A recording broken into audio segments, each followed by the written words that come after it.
Hey guys, this is प्रथम Kumar before you और आज हम करेंगे टाइम एंड डिस्टेंस का एक इंपॉर्टेंट क्वेश्चन जो कि आपकी स्क्रीन पर भी दिख रहा है। क्वेश्चन कह रहा है, a man travel from A to B at 20 kilometre प्रति घंटा, ठीक है। He come back B to A 30 kilometre प्रति घंटा and he again travel A to B 40 kilometre प्रति घंटा। पता नहीं क्या बावला ये है। फाइंड द एवरेज स्पीड, ठीक है, काम की बात है।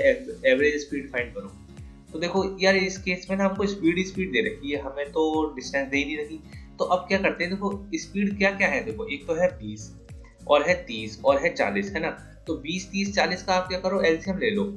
क्या बनेगा जी, 120। अब वो जो 120 है यानी कि 120, इसको मान लो आप इन दोनों पॉइंट के बीच की डिस्टेंस।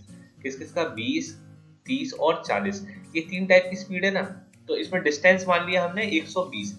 क्यों माना, अब देखो क्या फायदा हुआ इसका। क्योंकि एवरेज स्पीड का फॉर्मूला क्या होता है, एवरेज स्पीड होता है total distance upon total time, average speed as, ठीक है। अब टोटल डिस्टेंस कैसे निकालोगे आप, भाई 3 बनना चाहिए, है ना।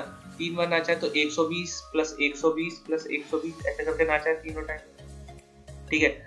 अब आप टाइम कैसे निकालोगे यार, ये देखो कितना खतरनाक क्वेश्चन है।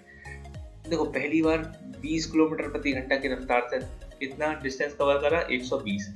तो टाइम क्या होता है, डिस्टेंस अपॉन स्पीड। टाइम क्या होगा, डिस्टेंस अपॉन स्पीड। अब आप चाहो तो T1 और S1 कर दो टाइम वन निकालने के लिए, है ना। टाइम वन क्या होगा, डिस्टेंस कितनी है, 120 अपॉन 20, 120 अपॉन 20 कितना हो गया, 6 आ गया। ऐसे ही आप T2 और T3 भी निकाल सकते हो।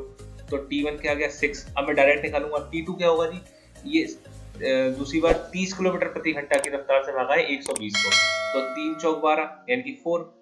फिर 40 किलोमीटर प्रति घंटा की, तो 4 3 12 यानी कि 3। तो क्या हो गया, 6 4 10 3 13 और ऊपर क्या बना 360। तो आंसर आ गया 360/13। आई होप आपको क्वेश्चन समझ में आया होगा कि हमने 120 को क्यों डिस्टेंस माना है और उससे क्या फायदा हुआ है। तो अगर समझ में आया होगा तो लाइक शेयर सब्सक्राइब जरूर करें।